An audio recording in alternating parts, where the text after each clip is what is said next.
Good. Hi, my name is Lillian Rogers. The date is June 30th, 2016. The topic I'll be informing you on today is serial killers.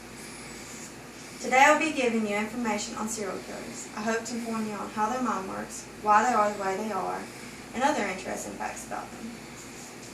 Serial killers are average citizens with a twist. Many serial killers have a higher IQ than the average person. Some serial killers suffer from childhood abuse or neglect of some sort, but most come from a very healthy home life. They can also carry a psychopathic gene, which can cause them to have psychosis. By the end of my speech, you should have a good idea of the way serial killers' mind works, and some other facts about serial killers, as well as some famous ones. When you think of a serial killer, you think they are mentally ill and their behaviors stem from a very neglectful and rough home life. But most of the serial killers come from a very healthy home life. For example, famous serial killers such as Ted Bundy, Jeff Dahmer, and Dennis Rader grew up in very healthy households with supportive family members. DNA is more the cause of psychosis in serial killers than childhood abuse or neglect, as well as bipolar disorder, schizophrenia, narcissism, and a few other personality disorders. Researchers have found that brain scans reveal that psychopathy in criminals was associated with decreased connectivity between the amygdala and a subcortical structure of the brain that processes negative stimuli, and the ventromedial prefrontal cortex, a cortical region in the front of the brain that interprets the response from the amygdala. When the connectivity between the two regions is slow, processing of negative stimuli in the amygdala does not translate into a strongly felt negative emotion. This fits well into the picture we have of psychopaths. They do not feel nervous or embarrassed when they are caught doing something bad. They do not feel sad when other people suffer. Though they feel physical pain, they are not themselves in a position to suffer from emotion hurts. Although in most cases child abuse isn't the case, in some cases it is. And this chart is a good visual of the types of abuse and comparing them between average people and serial killers, as well as the effect it has on normal people versus serial killers.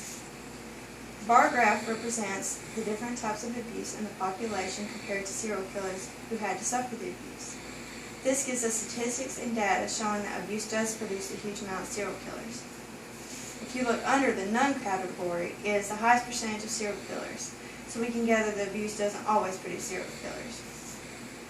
Most serial killers tend to live and appear as normal and average as you and I. Serial killers hold a fascination of the public, whether in true crime new accounts of individuals such as Ted Bundy, or fictional depictions such as the television shows Dexter and Criminal Minds.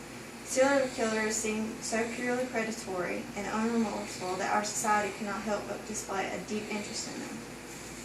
Although they account for no more than 1% of the 15,000 homicides in the U.S. annually, serial killers receive an unbalanced amount of media attention due to the unfathomable cruelty of their acts. The media and attention that serial killers' murders give him is what stimulates and forces them to continue their brutal mass killings while staying anonymous. The fact that the killer can stay anonymous and continue a regular life while they also fulfill the urges in becoming and a sense of power for the killer. Some examples of the most wicked and famous serial killers are the son of Sam, or the 44 caliber killer. David Berkowitz carried out a series of shootings in the summer of 1976 using a 44 caliber bulldog revolver. He shot 6 people dead and wounded 7 others. Next, the co-ed killer, Edmund Kemper, is a serial killer and a necrophile, carried out a series of brutal murders in California in the 1970s. He murdered his grandparents when he was 15 years old, then later killed and dismembered 6 female hitchhikers in the Santa Cruz area. He then murdered his mother and one of her friends before turning himself into the police days later. The last brutal serial killers are Lawrence Bittaker and Roy Norris, nicknamed the Toolbox Killers. There are 2 serial killers who murdered 5 young women in California in 1979, luring victims into their van and driving them to secluded areas where they both raped and tortured them horrifically with a number of tools before murdering them. In 1981, Bittaker and Norris were charged with murder, kidnapping, and rape. There are many interesting facts about serial killers. For example, according to the FBI, more than 70% of serial killers experience problems related to substance abuse. While only a few serial killers were actually addicted to alcohol and substances, many of them encountered them in their youth. Another fun fact is that America's first serial killer is considered to be Dr. H.H. Holmes. who confessed to 27 murders in the late 1890s. He claimed that he could not help the fact that he was a murderer, no more than the poet can help inspiration to sing. Also, former FBI Special Agent Robert K. Ressler is the man credited with coining the term serial killer in 1971. Many serial killers will keep souvenirs of their crimes. For example, when Ted Bundy was asked why he took Polaroids of his victims, he said, when you work hard to do something, you don't want to forget it. There are 6 phases of a serial killer's cycle. The first one is the oral phase, where the serial killer begins losing the grip on reality.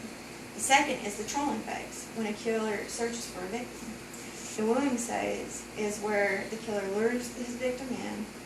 Number 4 is the capture phase, where the victim is entrapped. Number 5 is the murder or totem phase, which is the emotion high for the killer. And finally, the depression phase. This is the phase which occurs after the killing. In conclusion, serial killers are average people with either a psychological disorder or created with a certain gene.